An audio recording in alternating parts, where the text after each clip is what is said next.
Please welcome newly appointed United Nations Messenger of Peace, Mr. Leonardo DiCaprio.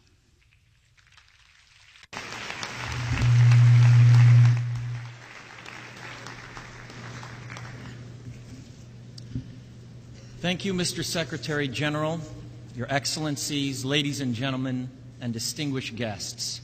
I am honored to be here today. I stand before you not as an expert, but as a concerned citizen, one of the 400,000 people who marched in the streets of New York on Sunday, and the billions of others around the world who want to solve our climate crisis. As an actor, I pretend for a living. I play fictitious characters, often solving fictitious problems. I believe that mankind has looked at climate change in that same way, as if it were a fiction, as if pretending that climate change wasn't real would somehow make it go away. But I think we all know better than that now. Every week we're seeing new and undeniable climate events, evidence that accelerated climate change is here right now. Droughts are intensifying, our oceans are acidifying, with methane plumes rising up from the ocean floor.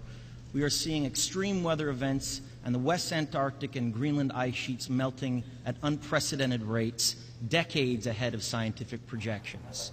Welcome back to Philippines Uncut. I'm your host, Buddy Conana. Tonight's topic is Conference of Parties 22, or COP22, Fighting Climate Change. With us still is Senator Harrison Alvarez. He is the advisor of the Climate Institute Advisory Board, and joining him is Dr. Met Palaypay, and he's the founder of the Zero Waste Recycling Movement.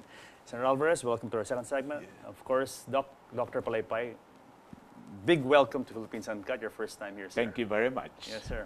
I'm so glad po that you're joining Senator Alvarez because this issue is such an important one, climate change, the fight against climate change. Right. And as we saw, that personality came on before us sa video po, Senator Alvarez, none other than Leonardo DiCaprio, famous Hollywood actor, raising awareness for climate change. Huh? Speaking the awareness of the entire world. Opo. And which is strange because marami hindi naniniwala pa rin, lalo na sa Amerika, na they're saying na itong climate change ay hindi totoo, na it's a parang gawa-gawa lang po. Marami sila Doc na una.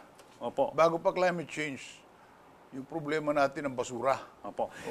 Dr. Palaypay, you're the founder of the Zero Waste Recycling Movement. What is this all about? It's a very simple idea which we got from John 6:12. Di ba, after pinakain niya yung mga tao, one of them told him, gather all the leftovers and waste not a bit, want not. That is zero waste. When you gather everything without creating pollution, then you also prevent climate change. Yes. Very effectively. As Senator Alvarez was saying, it's because of all these emissions that we're releasing into the atmosphere in the course of producing the things that we need for our daily lives and running our lives. Ito po yung major contributor to raising the temperature of the Earth. Di ba, Senator? Ito nung bandang huli, lalo na sa Copenhagen, na tinanggap na ito, na ang isang pinakamalaking dumi na pinakamapanganib, itong karbon.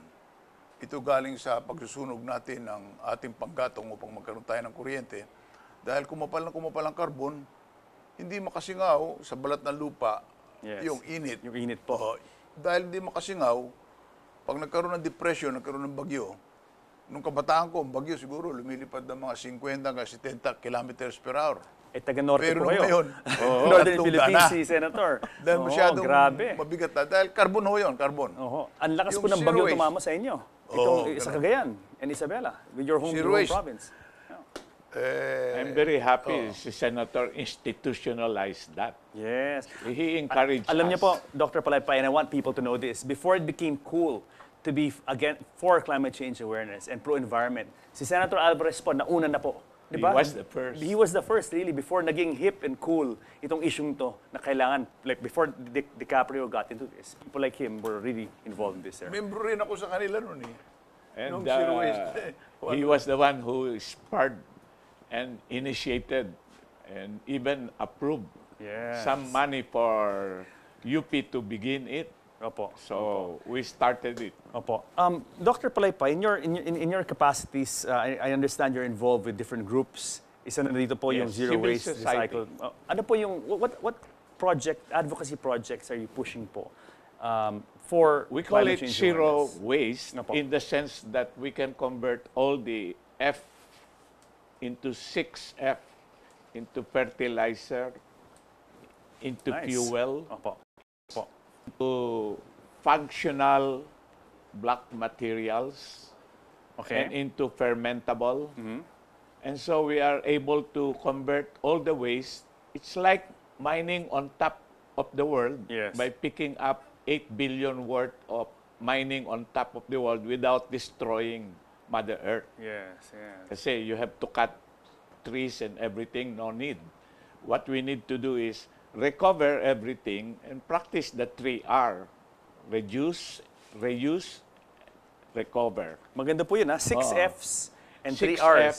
and the 3R will create a new world for us. Opo. So if we involve 42,000 punong barangay, they're supposed to organize their 10 multi-sectors within their area. Yes, sir. We'll have about 420,000 planners under the Commission of Solid Waste chaired by Gina Lopez. Wow, wow. So DNR under DNR, Yes. this project working with 42,000 barangay captains. Can you imagine if the president will just say, I want all the 42,000 barangay to put up material recovery facility. Wow. Mababawasan na yung carbon na sinasabi ni Senator kasi yun ang problem Opo. natin. Senator Alvarez, what are your thoughts about itong advocacy na pinupush ni Dr. Palaypay na to activate the 42,000 barangay captains to transform the areas into recycling, basically zero waste centers? Matagal bago nabot yung barangay. Opo. Pero silang grupo rito. Palagi ako nagpupunta nung araw. Opo. Ang prime mover si Dr. Palaypay, sila Sabas. they're all science-based. Sabas is a nurse, Nurse. I think. Pagkatapos yung sawa naman niya, doktor. Opo. Na sinasabi nila, yung dumi, hindi kailangang maging basura na pumapatay ng ilog. Opo. Hindi kinakailangang maging dumi na panggalingan ng mga bakterya at panggalingan ng mga sakit. Opo. Pag inilibing mo yung dumi, marirecycle yan at magiging pataba sa lupa na magbibigay uli, tutubo ulit yan na halaman, bibigyan na buhay. Meron silang selection system, segregation. Sorting at the very source. Ayan. Yung mga plastic na sumasakal sa mga ibon, sa dagat, at saka sa mga kwan, Opo. edi hiwalay natin yun. I-recycle din natin yun. Yung mga bakal, ibahin. Ganyan ang prinsipyo nila. Opo. That really is Hindi the pa future. sila- Yes. Hindi pa sila nagpupunta sa hangin, ngunit sa pang-araw-araw na buhay yan. Ngayon, pinakalat nila yan. Marami ng mga tagasunod. Isa ako sa tagasunod nila. Kaya, when I first saw that, nangailangan ng funding, I set aside funding for the movement. Di ba, Doc? And I'm very grateful dahil sa batas na inapprove niya, for example, no burning of waste. That saves us from air pollution. Pero yung problema ko dun sa mga law na ganyan, parang hindi yata masyadong enforceable. Is it enforceable, ho? This no burning of waste? Alam mo, may nakakita tayo nagsusunog Matagal bago nagising Kaming Opo. mga Ilocano para magbunga yung mangga, susunugin namin yung dahon. Mali yun. Pagkat yung dahon, pag inilibing mo sa lupa, pataba sa lupa, lalong yayabong yung mangga. Pero ganun talaga yung mga seminal ideas. They take time to Take time. Pero to dumami na nurture dumami and grow. itong movement nila. At isa rin ako sa mga nagpalaganap sapagkat I was secretary then, wherever I spoke. And then, I started to cooperate with them. We held conventions. Nag-convention kami. Kumalat na ito. Hanggang bago yung Rio de Janeiro, yung summit talaga sa climate change. Nandiyan yung concept nila. And then, of course, when the excessive carbon deposit in the atmosphere became more threatening, lalo na rito sa ating Pacific region. Pag marami ng carbon, nagkakaroon ng depression, nagkakaroon ng malalakas na hangin, diyan nagkakaroon ng bagyo o cyclones na mga dambuhala. Opo. Tinatamaan na tayo ng marami niyan. Opo. Lumawak na lumawak ang usapin. Ngunit yung dumi pa rin ng bayan, naririyan pa rin. Sa dami na natin, Recycling movement. 100 million po tayo, and lahat tayo, merong tinatapon. Everybody is throwing something. It has to go somewhere. But right now, we encourage the 3S. Yes. Start sorting at the source of waste generation. Ang ganda naman. Once it is sorted, Yes, sir. lahat yun mako-convert mo into useful material. Yes, sir. And Cardinal Sin used to make a joke about it. If you remove the F and borrow it first, you can reuse everything, which stands for resource recovery utilization to make a sound environment. Ganda po, And maganda, that means maganda. income generation Opo. for the very poor. Opo. So our aim also is to help the poorest among our scavengers to generate their own way of income by converting all this organic carbon into something, fertilizer. yes, sir, something reusable, di ba? Yes, sir. fertilizer. So you get a kind of food that's free from cancer. Yes. Dr. Palaypay, you've been in this advocacy for a long time. For more than 40 years. More than 40 years. Are you optimistic with what you see, having started it 40 years ago? And The seeing reason where we I'm are here now? optimistic is because the law was passed by them. Opo. Once the law is there, we have one of the best laws in the world. Yes, sir. But how to implement it now is our next advocacy. Opo. No, my question for you is, sir, are you optimistic in 40 years that this movement has created an awareness and more people are actually doing this already in significant numbers? Are you buoyed by this? Are you optimistic about the situation today as compared to 40 years ago? If you go by the Dewey Boulevard, for example, there is a restaurant there using green charcoal. Green because it comes from green, but we get all the leaves, all the twigs, and the Very grasses, nice. and make it into charcoal. You Once you burn process that, it. Pinaprocess You to green produce charcoal, hydrogen gas, which is clean. which is clean and at Yes. the same time not exploding, unlike Yes. LPG gas. Dr. Palaypay, you mentioned the plan to transform 42,000 essential 42,000 barangays into a material recovery facility in Yes, every but- place. to promote zero waste Yes. management. What are your feelings about this with this administration? Do you think there is a good chance we can really make a go for this and make it? Well, if the president will yeah. just say, I'd like to see all the punong barangay put up their material recovery facility, and I'll give a prize for any barangay who can comply with the law. I Very think po, simple. yes, sir. I think si President Duterte enjoys very high It will ratings produce today. He can- income generation yes. for the very poor. Sir, Kapag ginawa niya, katulad ng ginagawa sa narco-politics, ayos ito. Yes. that's sunod. Oh, kasi si Susunod. Si Gloria Macapagal-Arroyo, Yes. nagtayo kami ng Carbon Cutting Coalition. Ibig sabihin, she would spread the concept of cutting carbon up to the barangay level. Kinuha niya yung concept nila. Up to the barangay level, carbon cutting at saka recycling. It worked. Oh. Work. Kaya lang, siyempre, presidente siya. Nung mga huling taon ng kanyang pagka-presidente na yun Although we had, in Malacanang, we called for 2 carbon cutting congress para maunawa yung pagbabawas. Ngunit sa ilalim din ng carbon cutting, yung zero waste management concept, sapagkat tatanggalin mo ang dumi sa impapawid, kailangan yung dumi mo sa baba, gamitin mong magbigay ng buhay, fertilizer.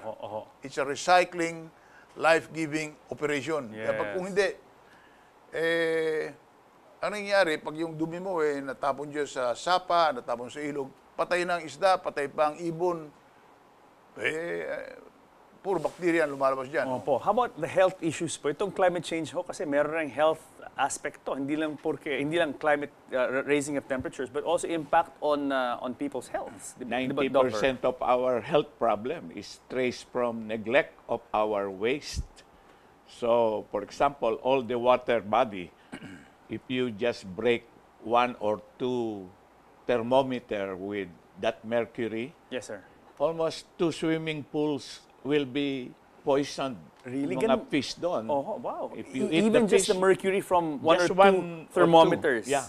is enough to kill is enough to kill swimming all the pools. fish into swimming pool na Sir, paano pa yung water. mga malalaking fabrika na who use a lot of mercury? That's what I Industrial use mean. it. Di ba, Senator? At marami the mine dito, tailings. they just throw on the ground Yes. or in bodies of water.